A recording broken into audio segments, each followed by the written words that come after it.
তোমাকে ছাড়া আর কাউকে বিয়ে করবে না। আমি ভাই এই যুগের ছেলে পেলে না একসাথে ধরেন যে 5-10টা মেয়ে নিয়ে না খুব ক্যাজুয়ালি লাইফ লিড করতে পারে, নো ইস্যুস। তারা ফ্রেন্ডস মনে করতে পারে, ঘুরতে পারে, বেড়াতে পারে, সবকিছু। আমাদের সময় পুরা মহল্লায় মাইয়া ছিল না 20টা। আর মেয়েরা তো আমাদের সাথে কথাই বলতো না। সামহাও ক্লাসে যদি কোনো মেয়ে এসে বলতো, এই তোমার কলমটা দাও না, আপনার সাথে আশেপাশে দেখছো খালি ভাইয়ের কাছে চাইছে, তবে ভাবি ভাইয়ের প্রেম। আমার কাছে তো কলমও চাইতো না কেউ। আমি একদিন রাস্তায় দাঁড়াচ্ছি, কোচিং গেটের সামনে হঠাৎ করে পিছিয়ে একটা মেয়ে বললো, এক্সকিউজ মি। আমি পিছু তাকাই নাই, excuse you as my girlfriend. কিছু করার নাই, ম্যাম মানুষ তো ভয়। আর আমি কিন্তু বয়ফ্রেন্ড হিসেবে কিন্তু খুবই চমৎকার, পরে এটা তোমার জন্য বলছি না, কারণ হচ্ছে আমি বয়ফ্রেন্ড হিসেবে অমায়িক। কারণ আমার যতগুলো গার্লফ্রেন্ড ছিল প্রত্যেকের আলহামদুলিল্লাহ ভালো জায়গায় বিয়ে হয়েছে। এবং লাস্ট যে গার্লফ্রেন্ডটা ছিল ও তো রাজকপাল। ওর বিয়ে কাছে জানেন ভাই, রাজকপাল, ওর বিয়ে আমার সাথে। যাক, এবার আমি একটু প্রেমের ইতিহাস বলি, যোগ তো অনেক শুনছেন। হ্যাঁ, 2003-এ প্রথম, আপনাদের মনে আছে কিনা, মোবাইল টু মোবাইল ফ্রি ছিল রাত 12টা থেকে সকাল 8টা পর্যন্ত। তুমি ছোট ছিল বেবি, তখন না ফোনে একটা মেয়ের সাথে আমি কথা বলতে বলতে পটাই ফেলছি। মেয়েটা থাকে চিটাগংয়ে। তো একদিন হঠাৎ করে অনেক কথা বলে কনভিন্স করার পর একদিন বলতেছে, তোর চলো না আমরা দেখা করি। আমার এই জায়গাটাই প্রবলেম তুষার ভাই, এই জায়গাটাই প্রবলেম। কারণ হচ্ছে গিয়ে আমি বুঝি না, মেয়েরা আমাকে দেখার জন্য অস্থির হয়ে যায়, দেখার পর এক্সাইটেড হয়ে যায়, একবার দেখে আর কোনোদিন দেখতে চায় না।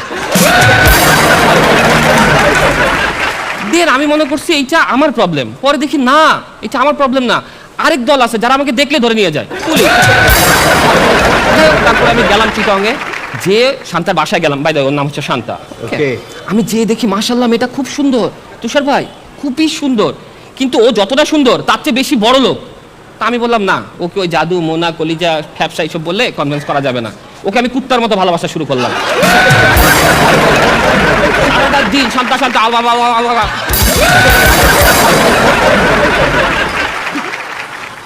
আমি প্রায় 2-2.5 মাস চিটাগংয়ে থাকলাম।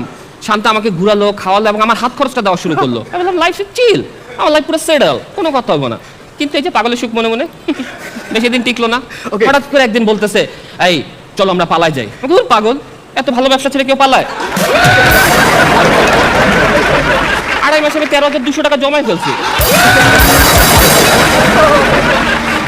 না না, আমার আব্বা তোমার সম্পর্কে খুব খারাপ কথা বলছে। ফারিয়া, তখন আমার রাগ লাগছে যে তোমার আব্বার এত ছোট সাহস, আমার সম্পর্কে খারাপ কথা বলছে। কি বলছে বলো? কারণ আব্বা বলছে তুমি গরিব, ইটস ওকে, তুমি নেশাখোরের মতো, আর তোমার চেহারা কেমন জানি যে কোনো মাদক মামলার সাথে অ্যাডজাস্ট হয়ে যায়। আমি, তোমার আব্বা কি পুলিশ? হ্যাঁ।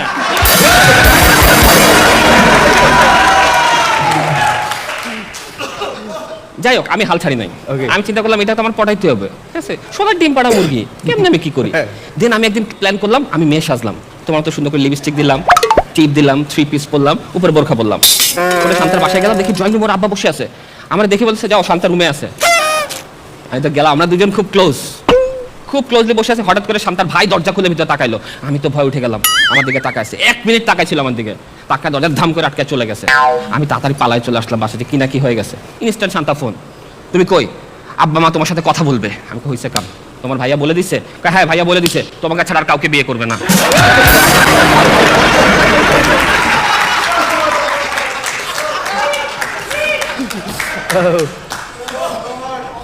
আমি ইনস্ট্যান্ট ব্যাগ নিয়ে ভাগছি, ওইটার জন্য না, কারণ ওইটা চিটাগং।